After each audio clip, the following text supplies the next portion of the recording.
Oke, hari ini kita bakal bahas bank dan lembaga keuangan. Table of contents-nya ini uang sampai mikroprudensial. Pertama kita bakal bahas uang. Pertama fungsi asli uang, alat tukar sama satuan hitung. Dua aja. Itu yang fungsi aslinya. Banyak fungsi sih. Uang punya banyak fungsi, tapi fungsi aslinya dua ini aja. Alat tukar sama satuan hitung. Nah, yang kedua ada fungsi pendukung uang. Pertama, alat pembayaran sebagai alat pembayaran. Yang kedua, penyimpan nilai. Yang ketiga, pemindah kekayaan. Yang keempat, standar pembayaran di masa mendatang. Nah, sesuatu bisa kita sebut sebagai uang atau bisa kita buat sebagai uang itu harus memenuhi syarat-syarat tertentu. Syarat-syaratnya itu ini. Yang pertama, acceptability, harus diterima secara umum. Yang kedua, stability, nilainya itu harus stabil. Yang ketiga, portability, mudah dibawa. Yang keempat, durability, nggak mudah rusak. Sama disability, mudah dibagi tanpa mengurangi nilai. Jadi uang-uang yang ada sekarang, kayak rupiah, dolar, terus yen, yuan, itu udah memenuhi syarat-syarat ini agar diterima sebagai uang. Oke, lanjut. Teori Irving Fisher. Teori Irving Fisher itu bicara soal M kali V sama dengan P kali T. M itu jumlah uang beredar. V itu kecepatan perputaran uang. Kalau P itu harga, tingkat harga, bedain. Ini nggak cuma harga satu barang aja, tapi tingkat harga. Sama T. T itu volume perdagangan. Nah, diasumsiin, karena kita bicara soal tingkat harga, P juga bisa diartikan sebagai inflasi. Karena kalau tingkat harga naik, harga umum itu naik, inflasi itu naik. Sama T, T itu kan kuantitas barangnya aja. Jadi bisa diartikan sebagai PDB real. PDB real itu apa? Kalau kalian lupa, PDB real adalah PDB dengan apa ya? Kita ngali barang, harga barang dengan ngali kuantitas barang dengan harga di tahun dasar. Kalau PDB nominal itu PDB yang barang-barangnya dikalikan dengan harga di tahun itu. Tapi kalau PDB real di tahun dasar. Nah, tahun dasar itu ditentuin sama BPS. Misal 2010, berarti kita pakai harga 2010. Tapi kuantitasnya tahun 2022. Gitu. Kalau kita misalnya ngitung PDB real tahun 2022. Kenapa sih kita butuh PDB real? Kenapa sih kita butuh PDB real? Karena dengan PDB real kita bisa lebih tahu cerminan dari kegiatan ekonomi. Gitu. Nah, PDB real kan T-nya doang. P kali T itu PDB nominal. Jadi, PDB real adalah PDB yang sudah dikeluarkan dari faktor inflasi. Makanya kalau kita ngitung pertumbuhan ekonomi, itu pakainya PDB real, bukan PDB nominal. Nah, arti dari teori ini artinya, M kan jumlah uang beredar. Kalau jumlah uang beredar naik, inflasi naik. Gitu. Tapi dia ngaruhnya ke inflasi, bukan ke PDB real. Karena PDB real itu murni kalau dia ada kegiatan ekonomi. Kalau enggak, ya enggak. V itu kecepatan perputaran uang. Biasanya di soal-soal sih masih dikasih langsung kalau V. Kalau kecepatan perputaran uang. Oke. Lanjut ada Fisher Effect. Fisher Effect itu kalau kita mau ngitung suku bunga real, suku bunga sama dengan suku bunga nominal dikurangi expected inflation. Artinya suku bunga yang ada sekarang kan suku bunga nominal yang di bank. Nah, kalau kita mau ngitung, kita mau tahu nih suku bunga real ya, itu dikurangi sama inflasinya. Misal suku bunga sekarang 5%, inflasinya 3%, berarti suku bunga realnya 2%. Atau misal suku bunga realnya 1%, inflasinya tuh 2%, berarti suku bunga nominal 3%. Suku bunga real itu real interest rate. Suku bunga nominal itu ya suku bunga aja, interest rate. Oke. Nah, lanjut ke teori permintaan uang atau money demand.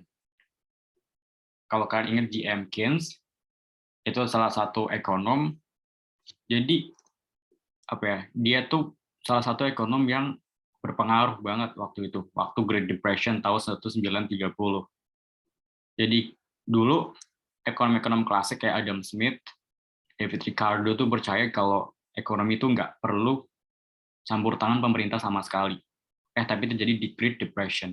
Nah, dari situ tahun 1930 muncullah Keynes, John Maynard Keynes, dari bukunya yang namanya The General Theory of Money, of Unemployment, Interest, and Money. Gitu.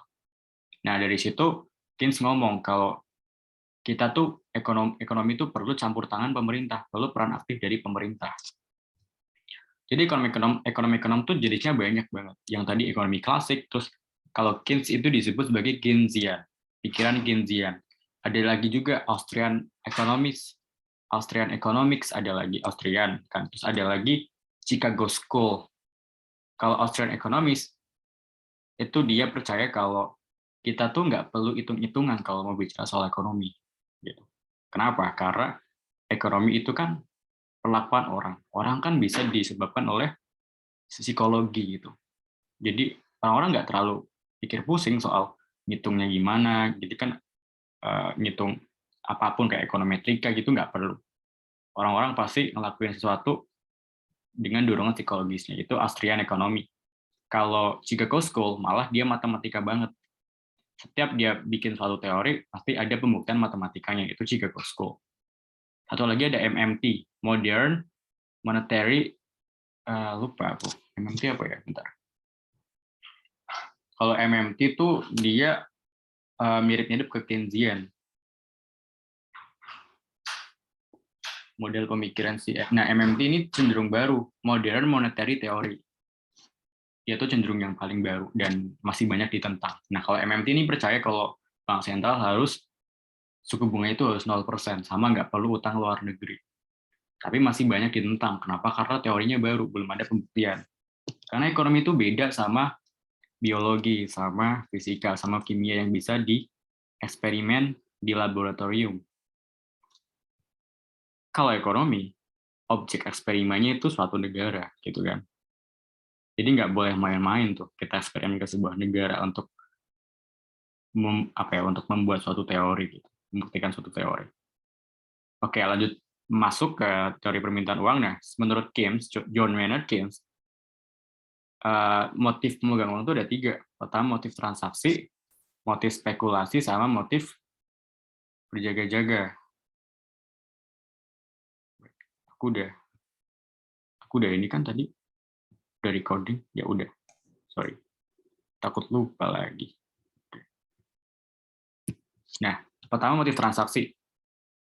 Jadi orang-orang pakai untuk transaksi, untuk beli barang, jual barang. Kalau 2, motif berjaga-jaga. Berjaga-jaga artinya berjaga-jaga kalau ada hal-hal yang nggak diinginkan.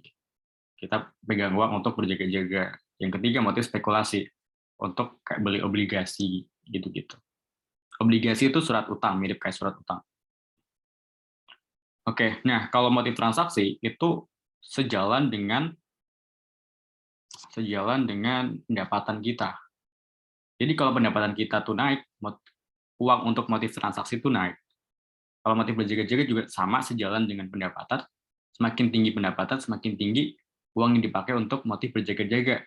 Kalau motif spekulasi itu berbanding terbalik dengan suku bunga. Hubungannya itu dengan suku bunga, tapi hubungannya berbanding terbalik. Jadi kalau suku bunga naik, orang-orang cenderung nggak prefer untuk beli obligasi. Kenapa? Karena lebih prefernya simpan uang di bank kalau suku bunga naik. Kalau suku bunga turun, orang-orang prefer untuk beli obligasi, makanya motif spekulasinya naik gitu. Jadi keinginan orang untuk beli obligasi itu berbanding terbalik dengan tingkat suku bunga. Kenapa? Karena itu tuh kayak 2 pilihan untuk investasi gitu. Oke. Jadi opportunity cost dari memegang uang itu tingkat suku bunga. Kalau kalian ingat opportunity cost itu apa, aku recall aja ya kalau nggak ingat. Jadi opportunity cost itu pilihan kedua yang terbaik gitu. Pilihan yang nggak kita ambil. Kalau kita bicara soal uang kan antara kita memegang uang tersebut atau menyimpan uang tersebut. Gitu. Jadi kalau kita memegang uang, ya kita nggak nyimpen. Karena kalau kita nyimpen, kita dapat suku bunga. Nah, makanya cost dari memegang uang itu suku bunga. Gitu. Karena suku bunga itu hal return yang kita dapetin kalau kita simpan uang di bank. Nah, ketiga motif ini yang bikin kurva permintaan uang tuh bentuknya downward sloping atau menurun dari kiri atas ke kanan bawah. Kalau suku bunga turun, jadi sumbu Y-nya tuh suku bunga real, sumbu X-nya jumlah uang yang diminta. Kalau suku bunga turun, jumlah uang yang diminta naik. Kalau suku bunga naik, jumlah uang yang diminta turun. Ya kenapa? Karena kalau suku bunga turun, kita lebih prefer pegang uang, kita lebih prefer utang dari bank. Karena suku bunganya rendah. Tapi kalau suku bunga tinggi, kita prefer untuk simpan uang di bank. Karena suku bunganya tinggi, dapat bunganya lebih tinggi. Gitu. Oke, itu kurva permintaan uang. Nah, ada lagi yang namanya money multiplier. Money multiplier itu multiplier itu pengganda. Money itu uang, jadi pengganda uang. Bank sentral itu kan Bank Indonesia. Tugasnya itu mengatur jumlah uang beredar atau menambah jumlah uang beredar, menambah atau mengurangi. Kalau Bank Indonesia menambah uang beredar sebesar 10.000, yang benar-benar bertambah di masyarakat itu lebih dari 10.000. Kenapa? Karena ada money multiplier. Kalau kita mau cari tahu pertambahan jumlah uang yang beredar sebenarnya, itu caranya 1/RR, Reserve Requirement Ratio, atau cadangan minimum, dikali pertambahan uang primer. Pertambahan uang primer itu tadi, kalau bank sentral mau nambahin uang sebesar berapa. Cadangan minimum itu gini, jadi bank umum itu kan punya banyak uang ya kan di dalamnya. Tapi mereka diatur untuk menahan sejumlah uang, nggak boleh dikeluarin. Misal segini, sebesar 5%. Ini yang namanya cadangan minimum, yang nggak boleh dikeluarin oleh bank umum. Semakin rendah cadangan minimum, misal dari 5% turun jadi 2%, berarti semakin banyak jumlah uang yang beredar. Gitu. Bentuknya itu persenan ya. Jadi kalau 1/5% berarti 1/0,05. Makanya dia tuh berganda-ganda nanti. Sebenarnya ini kayaknya bukan materi TBK deh, materi OSN. So, sorry kalau kejauhan, tapi nggak apa-apa. Kalau kalian tahu kan malah bagus. Oke.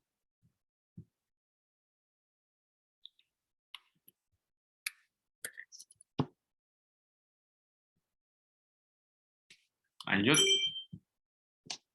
Bahas bank sentral nih.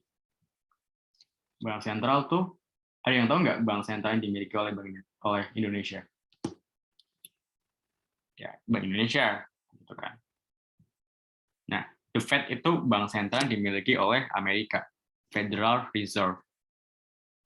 Nah, Bank Indonesia adalah bank sentral yang dimiliki oleh Indonesia yang tugasnya mengatur jumlah uang beredar.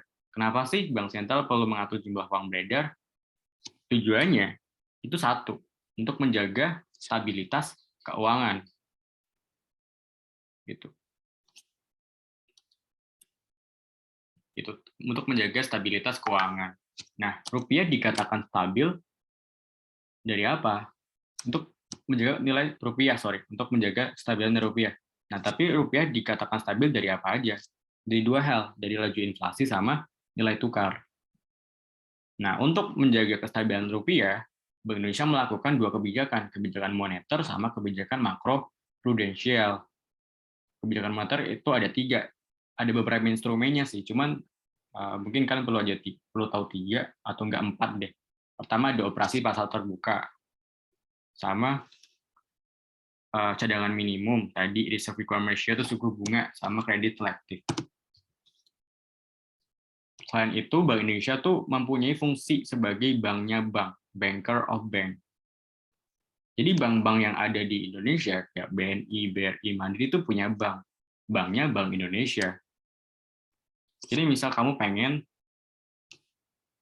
transfer tapi beda bank. Nah, Bank Indonesia itu sebagai perantaranya. Gitu. Kayak misal, aku punya pacar nih, mau transfer ke pacarku gitu kan. Tapi beda bank, kami dipisahin oleh perbedaan bank, didesain oleh beda bank, aku mau transfer 100 juta gitu. 1 juta. Nah, aku bilang kayak bankku tuh bilang, BNI misalnya bilang ke Bank Indonesia, Bank Indonesia tolong dong kirimin uangku 1 juta itu ke bank pacarku gitu. Nah, nanti Bank Indonesia ngasih uang itu ke bank pacarku, misal Bank Mandiri gitu.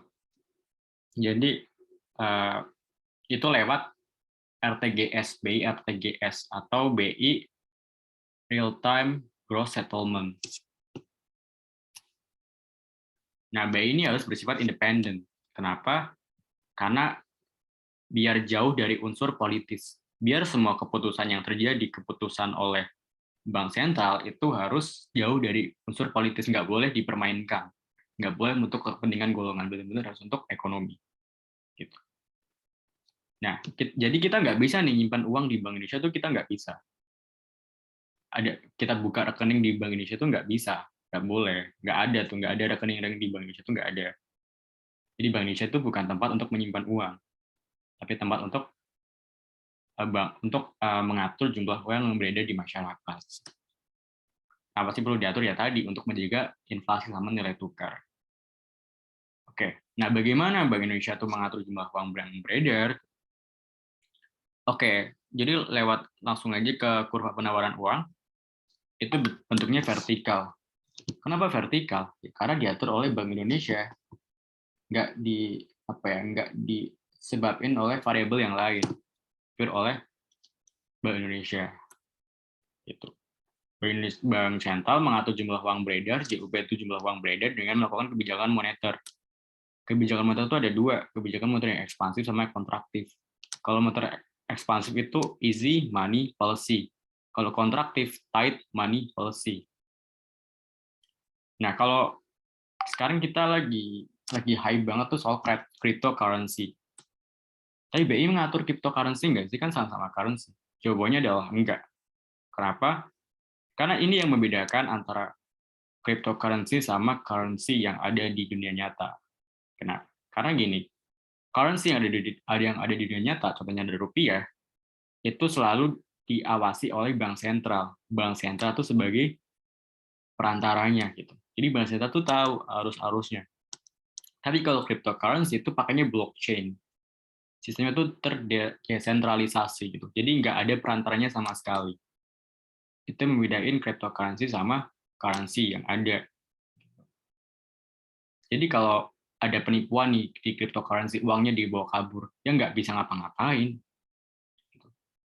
Karena pakainya blockchain, bukan ada perantaranya. Tapi kalau ada penipuan di bank, di rekeningnya rekening bank kan bisa dicek, bisa di tracking sama Bank Indonesia. Kalau blockchain nggak bisa.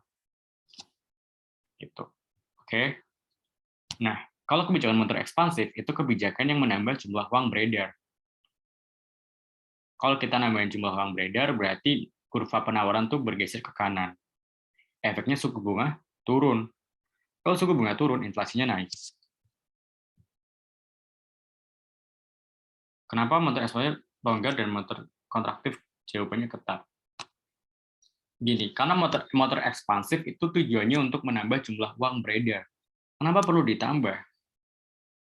Untuk meningkatkan inflasi. Misal nih, ekonomi ini lagi jelek. Barang-barang harganya turun. Nah, bank sentral bisa mengambil kebijakan buat nambahin jumlah uang beredar di masyarakat.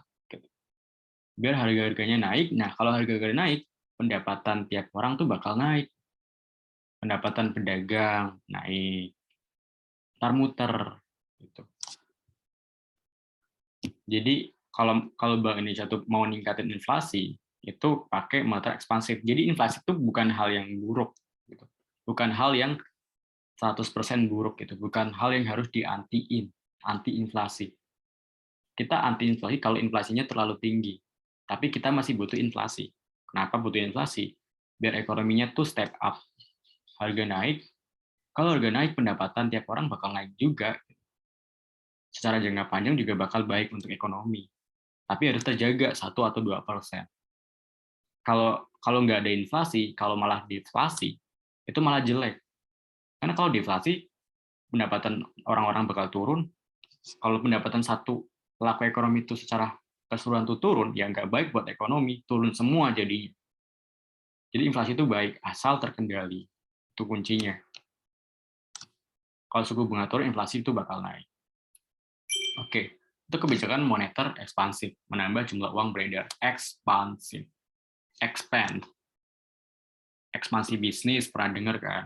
Expand, itu melonggarkan gitu kan. Nah, yang kedua ada moneter kontraktif, kontraksi gitu. Tujuannya itu mengurangi jumlah uang beredar. Kurva penawaran uang bergeser ke kiri. Ini keseimbangan di pasar uang ya. Ada money demand sama money supply. Oke. Nah, kalau jumlah uang beredar itu turun, tingkat suku bunga tuh bakal naik. Kalau tingkat suku bunga naik, inflasinya turun. Jadi moneter kontraktif diperlukan untuk mengendalikan inflasi, untuk mengurangi nilai inflasi. Dan ini sesuai sama tujuan Bank Indonesia, itu kan menjaga kestabilan nilai rupiah. Gitu. Oke, lanjut ke bank umum. Oke, lanjut ke bank umum. Bank umum itu bank yang biasa kita temui. Nah, bank-bank yang ada di slide, Mandiri, BNI, BRI, di sebelah kiri itu bank yang punya pemerintah, BUMN. Kalau BCA, Permata Bank, Maybank, CI, SIM, gitu-gitu, itu bank swasta yang dipunyai oleh orang, bukan pemerintah. Apa sih kerjaan bank umum? Simpelnya 3 aja. Pertama, menghimpun, kedua, menyalurkan, dan ketiga, terkait dengan lalu lintas pembayaran. Kalau pertama, menghimpun. Kerjanya pertama, menghimpun dana dalam bentuk simpanan. Yang kedua, menyalurkan. Dana-dananya itu disalurkan ke masyarakat dalam bentuk kredit bank. Yang ketiga, menyediakan layanan lalu lintas pembayaran, entah secara giro, transfer, gitu-gitulah. Jadi kerjaan bank umum itu simpel aja 3 itu, menghimpun, menyalurkan, lalu lintas pembayaran. Jangan dibikin ribet. Oke. Terus yang kedua, yang selanjutnya deh, lembaga penjamin simpanan. Kalian pernah lihat logo ini nggak di setiap pintu bank? LPS. Di setiap pintu bank tuh pasti ada. Kayak bank ini dijamin oleh LPS. Kenapa perlu dijamin sih? Jadi LPS adalah sebuah lembaga independen yang berfungsi menjamin simpanan nasabah perbankan di Indonesia. Jadi dulu kalau kalian ingat kasus Bank Senturi, ada yang pernah dengar kasus Bank Senturi? Jadi inti dari masalah Bank Senturi itu kita nyimpan uang nasabah nyimpan uang di Bank Senturi tapi uangnya hilang. Ada korupsi, ada segala macam. Padahal kan kita kalau nyimpan uang mau aman kan di bank ya. Kenapa bank malah nggak aman? Nah, itu jadi masalah. Makanya jadi kasus. Waktu itu juga belum ada OJK, jadi semua bank tuh diawasi oleh bank sentral aja. Dan belum ada LPS. Nah, dari kasus itu, dibikinlah LPS, Lembaga Penjamin Simpanan. Jadi simpanan kalian, simpanan setiap nasabah tuh dijamin sebesar 2 miliar per nasabah per rekening. Jadi sekarang nggak perlu khawatir lagi. Gitu. Karena kalau ada kasus kayak tadi, itu resikonya ke sistem. Karena kalau sebuah bank itu nggak dipercaya, ya nanti semuanya ikutan. Kayak ngapain sih kita simpan di bank gitu? Nah, nanti ada kayak gitu. Nah, itu nggak baik buat dunia keuangan. Kenapa nggak baik? Karena bank itu jadi salah satu sektor yang penting buat ekonomi. Kan tadi kerjanya itu 3, menghimpun, menyalurkan lalu lintas pembayaran. Itu keputar uangnya. Jadi uang yang disimpan oleh orang-orang disalurkan lagi ke orang yang lain yang membutuhkan untuk melakukan kegiatan usaha. Jadi kalau ada resiko sistemik kayak gitu, tuh harus dihindari. Nah, ini nanti yang jadi kerjaan bank sentral di kebijakan makro prudensial. Ada lagi bank perkreditan rakyat. Itu bank atau lembaga keuangan yang menjalankan fungsi bank pada umumnya. namun tidak terlibat dalam lalu lintas pembayaran. Kalau suara saya kurang jelas, bilang aja. BPR ya, pasti ada di dekat-dekat rumah kalian. Nah, BPR tuh ada hal-hal yang diperbolehkan sama yang nggak diperbolehkan. Yang pertama nih yang boleh, BPR tuh boleh untuk menghimpun simpanan dalam bentuk simpanan. Boleh juga memberikan kredit, boleh juga menyediakan pembiayaan bagi nasabah berdasarkan prinsip bagi hasil, boleh juga menempatkan dana dalam bentuk SBI, deposito atau tabungan lainnya. Yang nggak diperbolehkan itu menerima simpanan dalam bentuk giro, melakukan penyertaan modal, terus melakukan usaha peransuransian, dan melakukan usaha lain di luar kegiatan usaha. Jadi kerjaan bank BPR tuh, kalau kita recall kerjaan bank umum, nah kerjaan BPR tuh cuma 2 aja, menghimpun dan menyalurkan, tapi nggak di lalu lintas pembayaran. Oke, paham? Sampai sini kalau ada yang mau ditanyakan, tanya aja. Ini juga ada latihan soal kok, tanya aja. Nah, bank syariah, kebetulan kan aku ilmu ekonomi Islam, ya.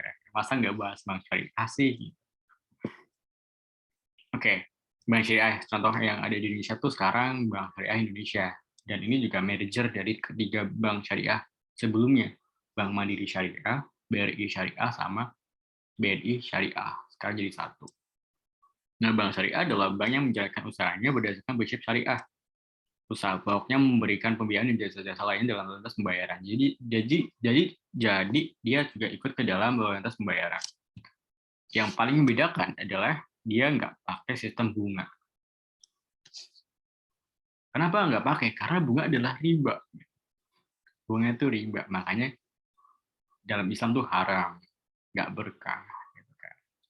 Nah, perbedaannya yang pertama kita lihat dari landasan hukumnya. Kalau bank konvensional atau bank umum itu landasan hukum positif atau undang-undang yang ada yang berlaku di situ. Kalau bank syariah, selain hukum positif, juga ada landasan syariahnya. Landasan secara agamanya, agama Islam, syariat Islam. Nah, yang kedua secara struktur kelembagaan, kalau bank syariah diawasi oleh 2 dewan, dewan komisaris sama dewan pengawas syariah, DPS. Kalau bank konvensional cuman oleh dewan komisaris. Nah, insentif itu dorongan atau hal yang bisa kita dapetin lah kalau kita simpan uang gitu di situ. Kita jadi nasabah gitu. Kalau bank konvensional itu dalam bentuk bunga gitu. Kita simpan uang di bank kan bisa dapat bunga. Nah, kalau di bank syariah itu dalam bentuk bagi hasil dan bonus. Jadi nanti ada bagi hasilnya gitu lah. Nah, yang keempat, laporan keuangan. Kalau bank syariah itu cash basis, kalau bank konvensional itu accrual basis. Cash basis sama accrual basis itu kalian bakal ketemu di akuntansi. Kalau cash basis,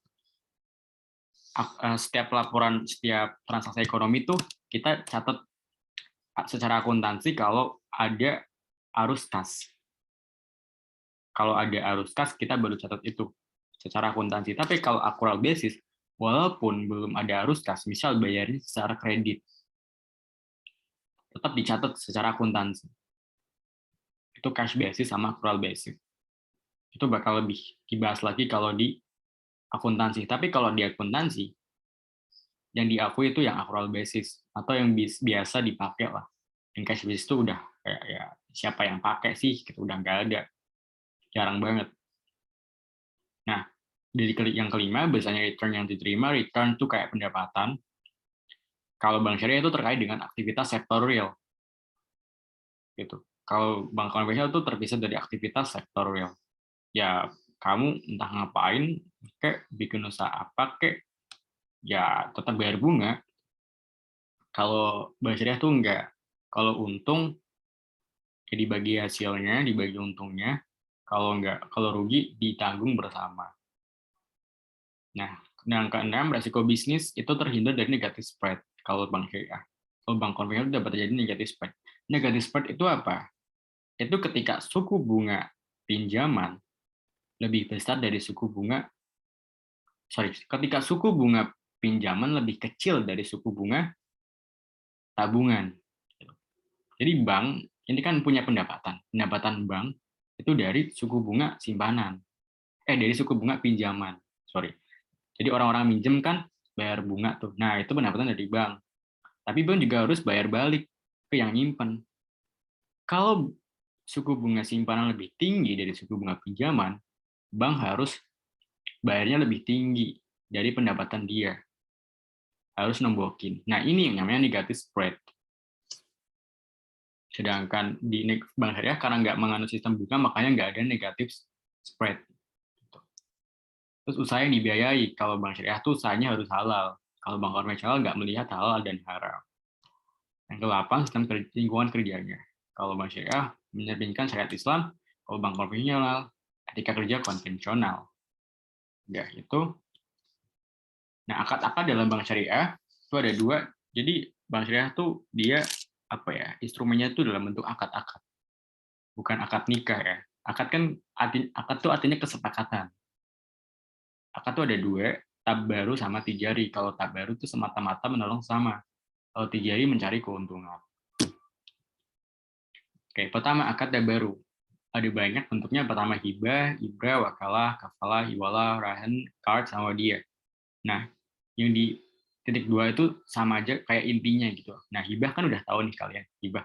Kalau ibrah itu melepaskan, artinya misal kamu punya utang buat orang, nah akad ibrah ini yang bikin kalian kayak ya udah deh, kalau misal nggak bayar, nggak sanggup bayar ya udah dilepasin, nggak perlu bayar gitu. Nah, itu pakai akad ibrah. Gitu. Wakalah perwakilan, kafalah jaminan, hiwalah pengalihan utang piutang. Jadi kalau kalian punya utang ke teman, nah misal ada teman yang mau bantu nih, bantu bayarin, nah dialihin utang piutangnya pakai hiwalah. Rantu gadai udah jelas ya, gadai. Terus ada card, pinjaman tanpa penggalian lebih, pinjaman tanpa bunga.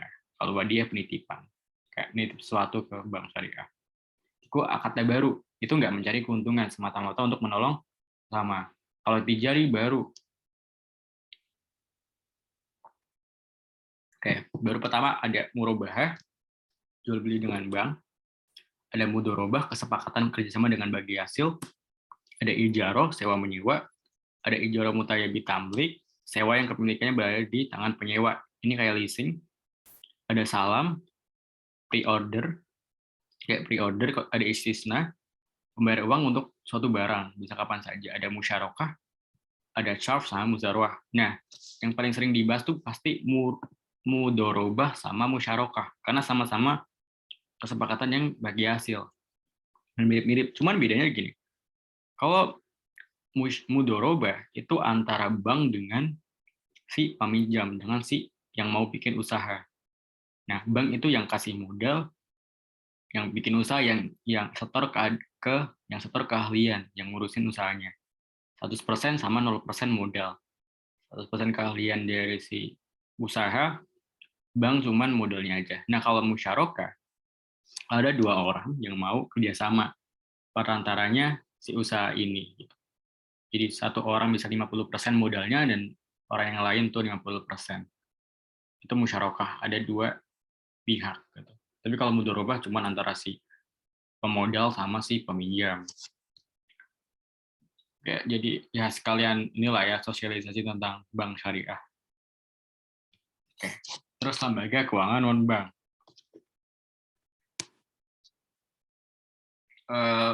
Itu lembaga keuangan yang bentuknya bukan bank ya. Pertama ada pegadaian. Pegadaian itu lembaga di mana kita bisa pinjam uang dengan sistem gadai. Jadi kita gadain barang, nanti ditaksir, kira-kira barang itu tuh bakal bisa laku berapa sih, atau bisa pinjam uang berapa sih dari barang yang digadai itu. Gitu. Nanti dibalikin uangnya. Terus ada asuransi. Kalau di asuransi itu ada yang namanya premi sama polis. Premi sama polis. Kalau premi itu yang kita bayar rutinan. Kalau polis itu kalau kita dapat kecelakaan.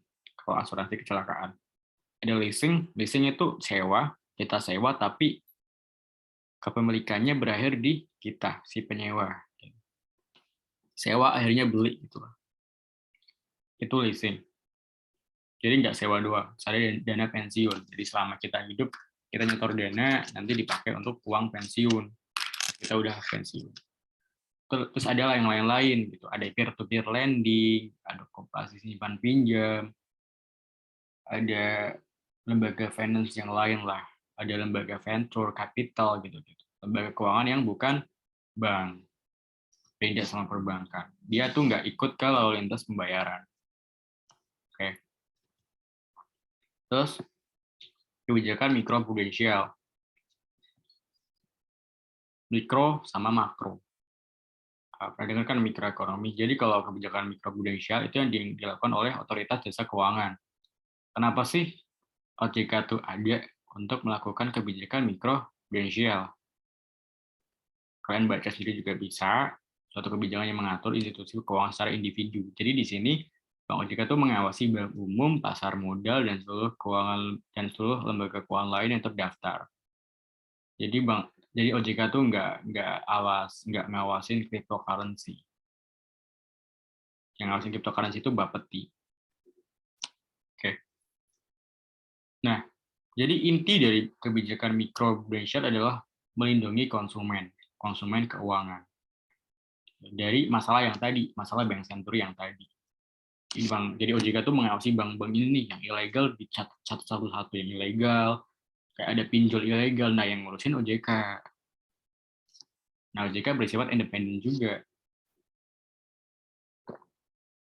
Dia juga ngawasin bank-bank nih yang kira-kira gagal, yang kira-kira bakal ada kasus atau resiko banknya gimana, manajemen resiko, tata kelola bank, prinsip pengelolaan nasabah dan pencucian uang, mencegah pembiayaan terorisme dan kejahatan perbankan.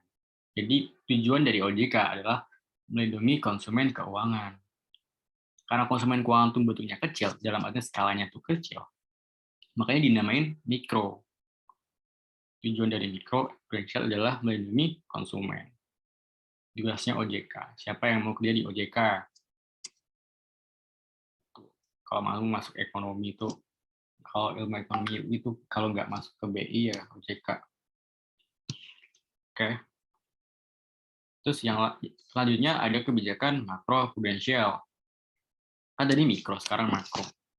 Kalau tadi mikro itu melindungi konsumen, kalau makro melindungi sistem keuangan untuk mencegah resiko sistemik.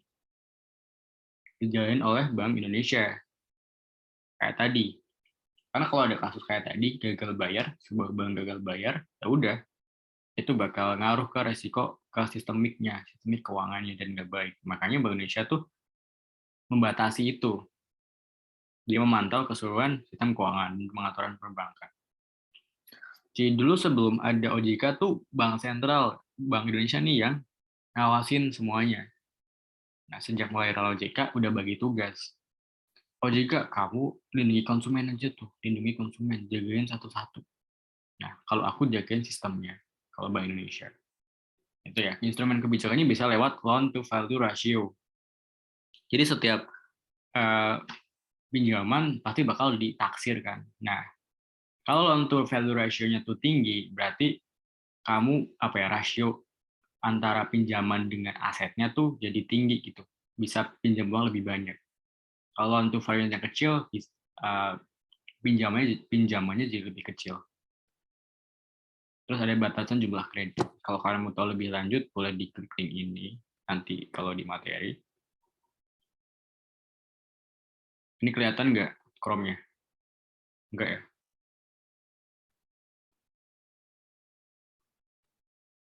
Pakai di laptop aja deh. Nah, di sini.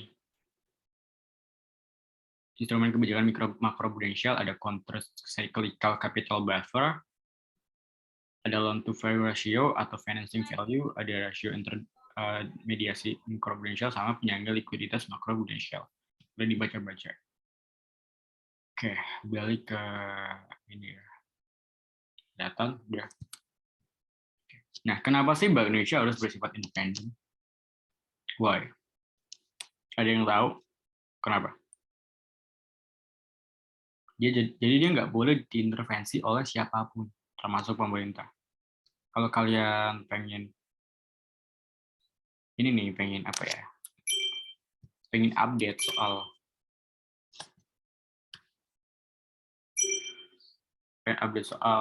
bisa lihat Instagram Bank Indonesia sih, Instagram.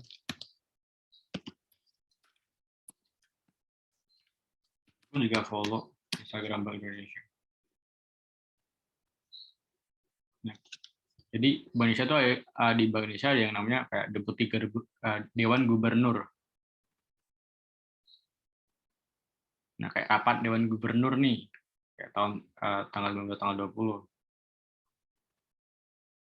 Ya itu betul banget, pinter di kisah narasi Tuhan.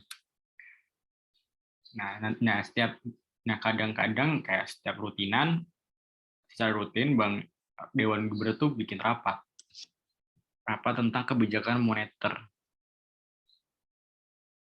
Nah tapi loading ya. Kalau nggak salah suku bunga sekarang tuh 3,5%. Kan boleh follow itu biar tahu nih up to date soal dunia kayak Bank Indonesia gimana gitu kan. Nih kayak mempertahankan BI 7 days reverse repo rate.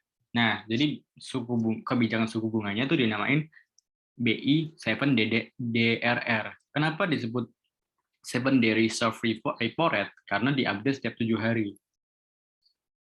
BI rate, BI 7 day reserve reverse repo rate. Nah, kan ada 3,5%. Deposit 2,7% sama lending facility 4,2%. Jadi mencegah adanya negatif spread tadi. Terus ada yang lain, podcast fasilitas sembarangan itu aman dan nah gini. Jadi usahain ya Instagram kalian dipenuhi dengan education. Oke. Nggak drama-drama. Kenapa Bank Sentral harus aku bakal klik yang tadi ya, nih, klik linknya nih. Kalau follow telur ya jangan karena pernah dengar nggak yang namanya Kruger effect gitu. Ketika kamu merasa sok tahu tentang sesuatu, kamu tuh sebenarnya tahunya sedikit. Karena orang-orang yang tahu banyak tuh malah merasa kurang terus. Jadi kalau kamu di titik merasa tahu banyak, berarti ya udah, itu tuh sebenarnya tahunya sedikit aja. Semua orang pasti bakal ke siklus itu dulu sih, sebelum ke yang tahu banyak. Nah, kenapa? Karena mana nih? Amanat undang-undang gitu kan, biar nggak boleh ada kepentingan politik gitu. Karena kalau ada kepentingan politik bakal kayak Venezuela gitu. Venezuela kan dia hyperinflasi. Nah, itu juga terjadi karena bank sentral di sana itu dicampur-campur sama politik. Gitu. Oke. Nah, itu alasan pertama. Alasan yang kedua ada yang namanya impossible trinity dilemma. Itu tiga kebijakan yang nggak boleh dilakukan secara bersamaan. Bukan nggak boleh, bahkan nggak bisa. Kebijakannya apa aja? Yang pertama, kebijakan moneter independen. Yang kayak tadi, bank sentral berlaku secara independen, nggak boleh diintervensi oleh pemerintah. Yang kedua adalah nilai tukar tetap. Jadi kalau nilai tukar tuh sistemnya ada 3, tetap, bebas, terkendali, mengambang terkendali. Kalau nilai tukar tetap tuh kayak China. Di sana nilai tukar tuh tetap terus gitu, nggak berubah-ubah. Kalau berubah pun dia pakai kebijakan devaluasi atau revaluasi. Indonesia pakainya sistem kurs mengambang terkendali. Kalau bebas kan benar-benar di nilai tukar tuh benar-benar berubah secara mekanisme pasar. Kalau mengambang terkendali masih oleh mekanisme pasar, cuman kalau ada masalah dibantu sama bank sentral gitu biar stabil. Yang ketiga ada free capital flow. Free itu bebas, capital flow itu arus modal, arus uang. Kalau free capital flow artinya uang luar negeri, uang dalam negeri itu bisa keluar masuk dengan bebas. Nah, sebuah negara tuh nggak bisa melakukan ketiga ini sekaligus, harus mengorbankan salah satu. Makanya namanya impossible trinity dilemma atau impossible trilemma. Kalau ini ada pembahasannya lewat Mundell Fleming model, cuman itu materi kuliahan jadi nggak usah ya. Nah, kebijakan moneter independen, nah Indonesia pakai yang mana? Ada yang tahu Indonesia pakai yang mana? Pakai dua yang mana sih Indonesia? Indonesia tuh pakai yang mana? Coba dua hal yang dipakai Indonesia itu yang mana? Yang dikorbankan yang mana? Yang dipakai yang mana? Coba tebak. Di chat coba yang mana?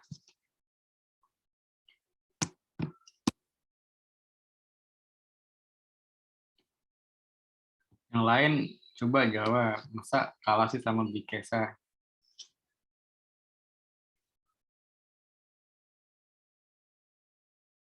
Yang mana coba? Indonesia pakainya yang mana? Yang mana? Dua yang mana?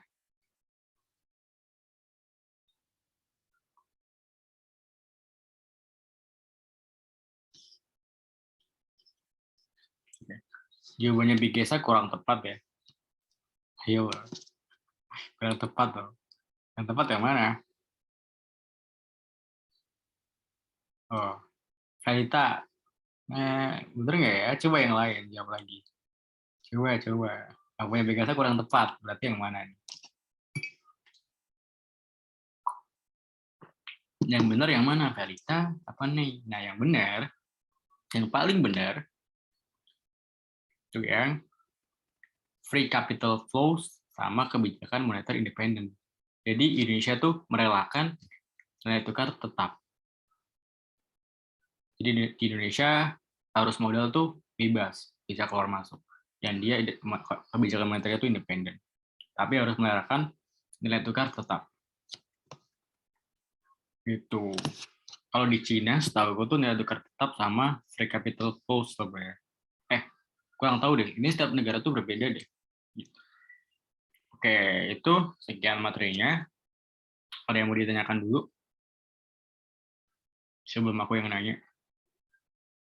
Kalau kalian mau tanya hal-hal di luar ini, karena kalian sering banget nih kalau ada kesulitan ekonomi buat tanya ke aku aja. Gitu. Karena materi UTBK aku, karena aku kan anak ekonomi, jadi ya bisa bantu kalian lah kalau ada kesulitan ekonomi.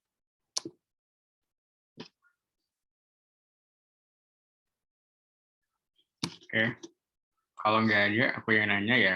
Kalau belum ada, oke. Pertama, saat terjadi inflasi, kebijakan moneter yang tepat untuk dilakukan adalah yang mana coba? Yang A, apa yang B, yang C, apa yang D, apa yang E.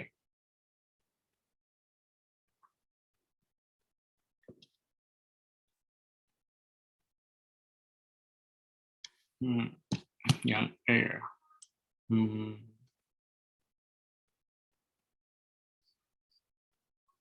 oke, bener banget sih, pinter. Bener banget, karena gini, pertama, kalau terjadi inflasi, berarti yang tujuan kita itu mengurangi inflasi kan, dengan mengurangi jumlah uang beredar. Berarti kebijakan moneternya harus kontraktif. Kalau yang A, menurunkan tingkat PI rate atau menurunkan tingkat suku bunga, itu kebijakan moneter yang ekspansif. Kalau tingkat suku bunga turun, inflasinya naik, malah tambah. Kalau yang B, menurunkan reserve requirement ratio, kan dari cadangan minimum. Kalau cadangan minimum diturunin, ya inflasi naik. Kalau yang C, membeli surat berharga, jadi B itu bisa ngebeli dan ngejual surat berharga ya di operasi pasar terbuka. Kalau dia beli nih, uangnya ke masyarakat, gitu kan. Makalah makin inflasi. Kalau yang D, melakukan tax amnesty, itu kebijakan fiskal. Karena soal pajak, pengampunan pajak. Yang E, menjual suatu berharga. Nah, kalau B itu ngejual suatu berharga, uangnya kan ke B itu. Gitu. Kalau kita jual sesuatu, kita kan dapat uang. Nah, makanya uang yang di masyarakat tuh berkurang. Inflasinya turun. Pinter banget. Oke, selanjutnya. Saat tingkat suku bunga naik, opportunity cost dari megang uang akan bla bla bla dan tingkat investasi akan coba yang mana?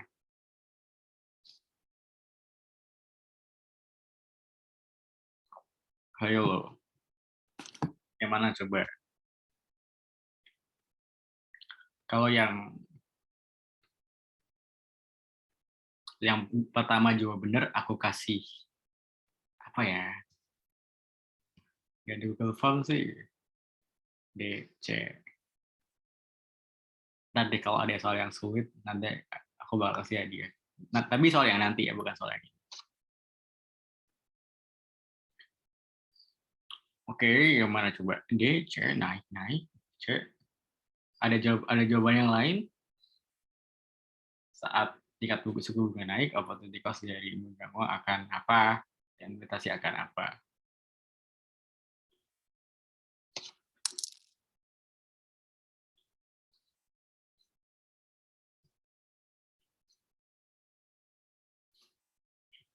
Coba yang mana? Gampang banget kok.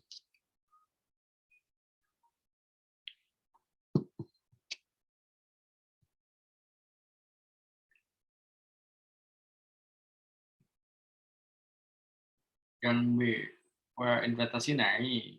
Oke, yang C, BS ya. Jadi gini,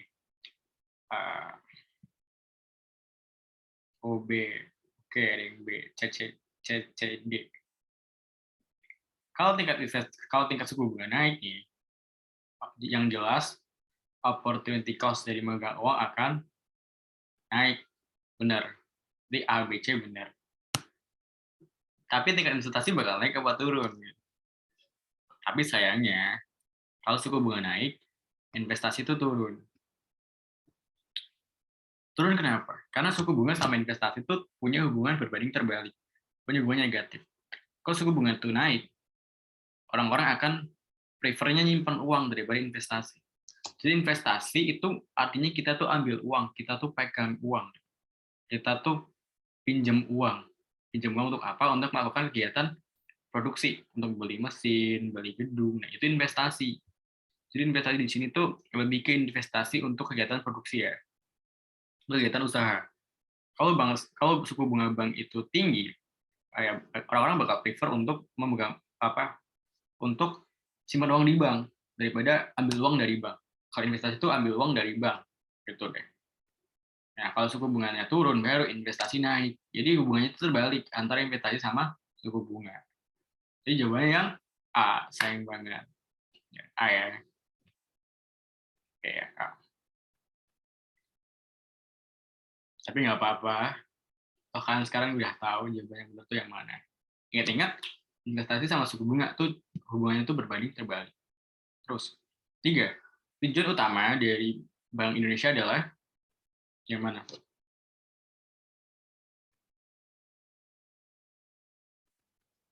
Tujuan utamanya, coba. Yang E, yang A, apa ada yang bilang yang B, yang C, ada nggak yang C, ada yang D belum nih. Oke, yang benar Bikesa, selamat kepada Bikesa sama nih. Yang satu menjaga kestabilan nilai rupiah. Stabil dari apa? Dari inflasi sama nilai tukar. Hadiahnya nanti soal ada soal yang hadiah. Tapi tenang aja. Ini jawabannya yang E ya, karena kita bicara soal tujuan utama. Menjaga kestabilan nilai rupiah. Dari apa? Dari inflasi sama nilai tukar. Terus, iuran anggota atau nasabah sebagai pengelola risiko pada asuransi disebut yang mana? Ntar, tenang aja. Ini yang mana? Yang 4. Bukan ini, soal yang susah. Ntar. Tenang aja. Makanya perhatiin dulu. Yang mana? 4. Iuran anggota atau nasabah sebagai pertanggungjawaban resiko pada asuransi disebut katanya easy. Yang B, ya benar, premi ya. Kalau dividen itu kalau return dari saham. Kalau simpanan wajib itu di koperasi. Nah, manakah di bawah ini yang belum diawasi oleh OJK? Yang mana? Leasing, e-money, peer-to-peer lending, yang D. Kok yang D? Ya benar yang D. Peer-to-peer lending itu di awal. Peer-to-peer lending itu apa sih? Itu masuk ke financial technology. Jadi kan peer to peer, orang ke orang gitu. Nah, jadi ada orang yang minjemin, ada orang yang pinjem. Lending itu pinjaman kan. Jadi pinjaman itu orang per orang, langsung nggak ada perantara. Oke. Nah ini susah nih. Aduh. Kalau ada yang bisa di soal 6 sama 7, kalau dua-duanya benar, aku kasih GoPay deh. Nih, 6 sama 7. Berikut ini yang paling pertama ya, yang paling pertama. Menyambungkan ke dalam prinsip syarat kredit sama liquidity trap. Tapi yang 6 dulu ya, 6 dulu. Ada yang benar atau enggak? Kemudian langsung ke dalam prinsip syarat kredit, coba yang mana? Yang 5C, 5P, 3R. Yang mana ya? Coba yang lain jawabnya apa?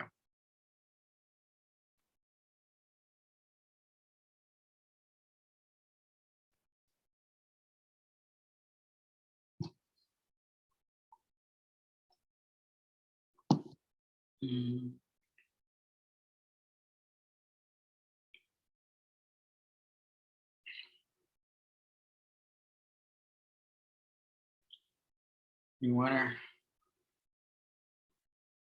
Masa nggak bisa sih Bikesa katanya easy.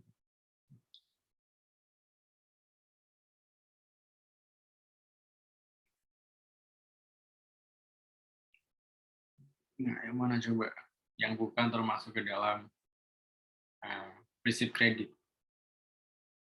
Emang 5C apa aja sih gitu kan? Iya, iya, iya.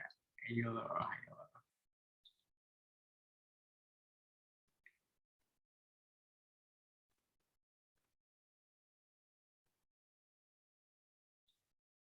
Kamu pasti browsing ya. Oke, jawaban yang benar tuh yang gimana? Yang 5C tuh benar ya. Yang 5C tuh benar. Kenapa? Karena 5C itu pertama ada kan 5C tuh berarti C-nya ada 5. Pertama kolateral.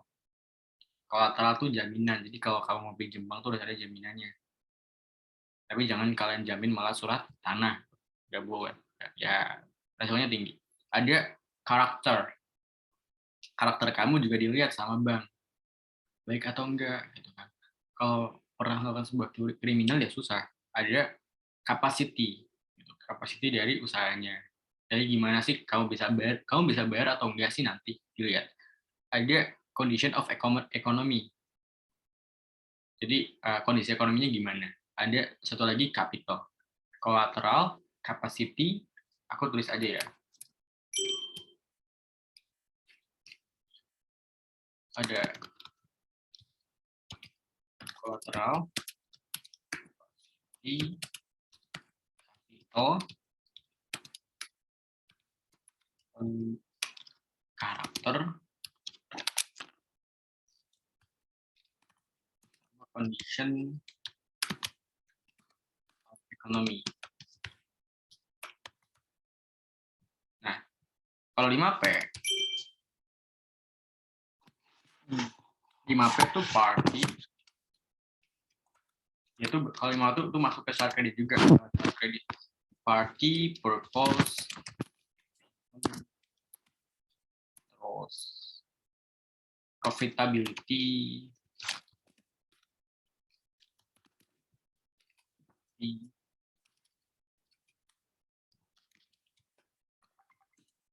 sama protection. 5P. Kalau 3R, returns, terus repayment sama risk. Repayment.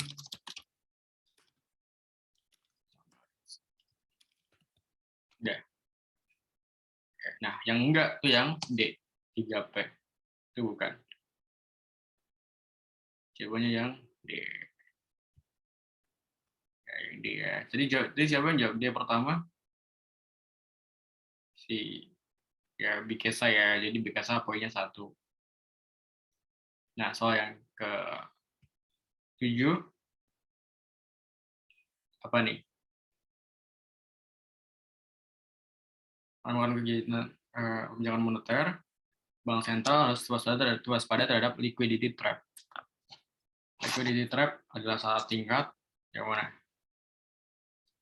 Kalau ini benar, buat Bikesa sama kalau nih boleh, ini masih ada nggak nih? Kalau nih juga benar,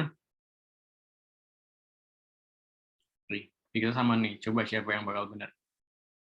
Bakal lu kasih GoPay. GoPay berapa ya? 2 soal berarti 20.000 deh. Enggak. Bikesa gagal. Bikesa gagal. Karena bukan B jawabannya. Oke. Oke, Bikesa gagal. Coba nih, ini coba nih. Jawab deh, ntar ada 20.000. Gimana? Kan 2 soal tuh 20.000.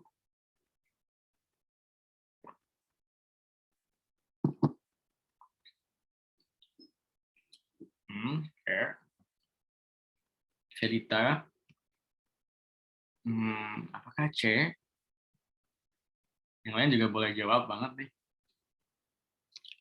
Kalau yang ini bener deh, kalau ada yang ini bener, aku kasih 10.000 deh. Satu soal aja. Apa A juga nggak terlalu tinggi? Yang mana coba? Yang lain ada yang mau jawab? Ntar kalian kalau ada yang bener nih, boleh ini ya, boleh kirim WA-nya, kirim WA lah, kirim nomornya nanti ke direct message aja. Zada. Nih belum jawab nih. Ada yang jawab, ada yang mau jawab. C. Wah, yang mana ya? Oke. Liquidity trap. Ini emang soal susah sih. Ini soal OSN sih, tingkat OSN. Cuman nggak apa-apa. Yang bener yang mana? Aku keep jawabannya ya. Oke. Saat melakukan kebijakan moneter, bank sentral harus waspada terhadap liquidity trap. Liquidity trap adalah salah tingkat. Liquidity itu likuiditas, trap itu jebakan. Nah, yang A, suku bunga terlalu tinggi sehingga tidak akan ada yang mau investasi. Yang B, suku bunga terlalu rendah sehingga investasi naik terhingga. Yang C, suku bunga sebesar 0 sehingga tingkat investasi pada puncaknya.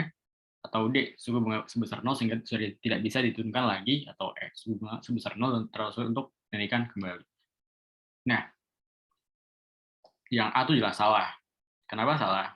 Karena liquidity trap itu saat tingkat suku bunga itu terlalu rendah atau bahkan 0. Gitu. Jadi jebakan likuiditas. Jadi Bank Indonesia itu terjebak dari apa?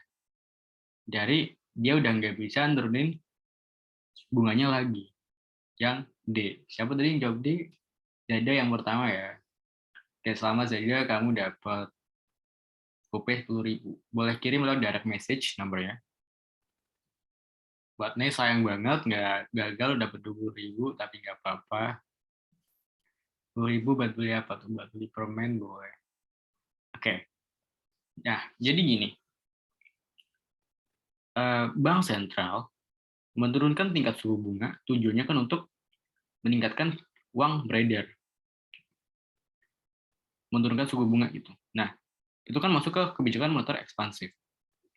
Tapi kalau dia masuk ke liquidity trap, jadi gini, kalau misalnya ekonomi memburuk nih, nah, bank sentral bakal turunin tingkat suku bunga. Kalau kurang berpengaruh, bakal diturunin lagi. Misal kalau mau lagi, diturunin lagi. Tapi kalau dia terlalu rendah, atau bahkan sampai ke 0, itu kan udah nggak bisa diturunin lagi. Kenapa? Karena udah 0%. Gitu. Kalau diturunin lagi, itu bakal negatif. Masa bunga negatif sih? Tapi pernah ada yang suatu negara yang bunganya tuh sampai negatif. Ada yang tahu negara apa? Yang bunganya tuh sampai negatif gitu. Jadi kalau kamu simpan uang di bank malah berkurang gitu kan. Salah buat El Salvador. Ada yang tahu yang bunganya tuh sampai negatif. Salah, bukan Zambia. Jawabannya adalah Jepang. Jepang tuh pernah tingkat suku bunganya tuh negatif. Jadi waktu itu tuh bener-bener orang-orang tuh nggak mau pakai uangnya gitu. Nah, bank tuh paksa mereka pakai uangnya negatif gitu. Makanya bank kita tuh harus hati-hati. Karena nggak mau sampai kejadian kayak tadi. Karena kalau dia tuh udah masuk ke liquidity trap, kebijakan moneter ekspansif udah nggak bisa dilakuin lagi. Udah nggak efektif lagi. Ya karena satu-satunya cara untuk bikin kebijakan moneter ekspansif kan salah satunya ya suku bunga gitu. Kalau suku bunga udah nggak bisa diturunin lagi, ya udah nggak bisa moneter ekspansif. Selain suku bunga. Tapi sekarang suku bunga masih ada kok yang lain. Cuman jangan sampai masuk ke liquidity trap. Buat saya kalau mau hadiahnya boleh kirim lewat direct message lewat ini. Zoom aja chat Zoom nomornya. Kalau nggak dikirim ya aku nggak tahu nomor kamu. Oke, jawabannya D ya. Terus 8. Prinsip utama dari hukum syariah Islam yang menjadi pedoman dalam produk bank syariah yang mana? Spekulasi, bunga, zakat. Oke, thank you. Kalau nggak malam ini besok ya, karena nanti udah terlalu malam. Tapi tenang kok. Oke, gimana jawabannya?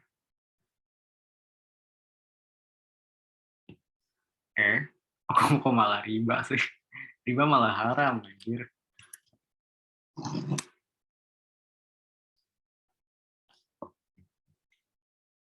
Yang mana? D, ya benar. Lita sama Jingga. Oke, yang jawabannya D ya, kesepakatan. Akad kan. Nah, oke. Cuma terakhir. Saat dalam situasi ekonomi yang memburuk seperti saat pandemi COVID-19, kebijakan yang tepat yang dilakukan oleh Bank Indonesia adalah yang mana?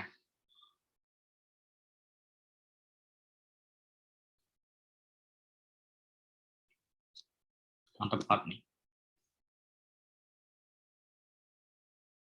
Kalau kebijakan yang Balita bilang yang ada jawaban yang lain, yang B, menaikkan reserve requirement ratio. Yang B, oke, ada ikut-ikut B nih. Oke. Oke, saya ikut-ikutan lah. Gimana jawabannya? Ada jawaban lain?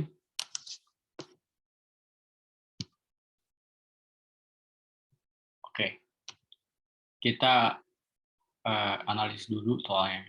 Saat dalam situasi ekonomi yang memburuk, berarti dibutuhkan pertumbuhan ekonomi kan, karena lagi jelek ekonominya. Berarti bakal kebijakan moneter yang ekspansif. Karena kalau jumlah uang beredar naik, inflasi bakal naik, harga naik, pendapatan orang-orang naik, ekonomi membaik. Karena waktu kemarin tuh emang pernah sampai inflasinya tuh negatif, deflasi waktu pandemi. Kayaknya pernah deh. Jadi kebijakannya pasti bakal moneter ekspansif. Ya, tinggal kita cari aja mana kebijakan moneter yang ekspansif. Kenapa moneter? Karena Bank Indonesia. Karena kalau kebijakan fiskal itu dilakukan oleh pemerintah. Dalam hal ini Kementerian Keuangan. Oke, yang pertama, menaikkan tingkat suku bunga. Kalau suku bunga naik, jumlah uang beredar turun. Harga-harga turun. Kan kita mau harganya naik, berarti A bukan. A itu kebijakan moneter kontraktif. Kalau B, menaikkan reserve requirement ratio, menaikkan cadangan minimum. Kalau cadangan minimum dinaikkan, bank makin banyak nahan uang. Jumlah uang beredar turun, harga-harga turun. Kebijakan moneter kontraktif jadinya. Kalau C, itu juga kebijakan moneter, mempersulit persyaratan kredit. Kalau kredit makin dipersulit, orang-orang makin susah pakai uang, makin susah pegang uang. Jadi C, kebijakan moneter kontraktif. Kalau D, menjual surat berharga. Kalau bank menjual surat berharga, SKSBI, surat berharga Bank Indonesia, uangnya bakal ke Bank Indonesia. Maka uang di masyarakat berkurang. Jadi ini kebijakan moneter kontraktif. Jawabannya yang menurunkan tingkat suku bunga. Karena kalau suku bunga turun, harga-harga tuh naik. Orang-orang lebih prefer buat pegang uang. Inflasi terjadi, ekonomi membaik. Gitu. Tapi hati-hati, kalau mau turunin suku bunga, jangan sampai terlalu rendah. Oke, soal yang terakhir. Sudah pada makan belum? A, belum karena belum disuruh sama ayang. B, belum karena nggak punya ayang yang ngingetin. C, belum karena lagi diet. Oh, lagi makan malah ya. Cringe. Sorry lah. Sorry lah ya. Tapi apa ada yang F nih? Belum karena sigma male. Aku sigma male nggak? Aku sigma male kak, nggak perlu cewek. Bagus. Bagus sigma male. Cewek. Lagi diet. Jangan lupa makan ya. Oke. Aku sih B. Tapi makan nggak perlu diingetin ayang. Nggak perlu ada ayang untuk ingetin. Oke. Nanti ada kak ayangnya lama-lama. Weh, ribet lah, cewek ribet. Nggak perlu ayang, sigma male aja. Oke. Bakal share aja ya. Oke, mungkin itu buat hari ini. Ada yang mau ditanyakan dulu?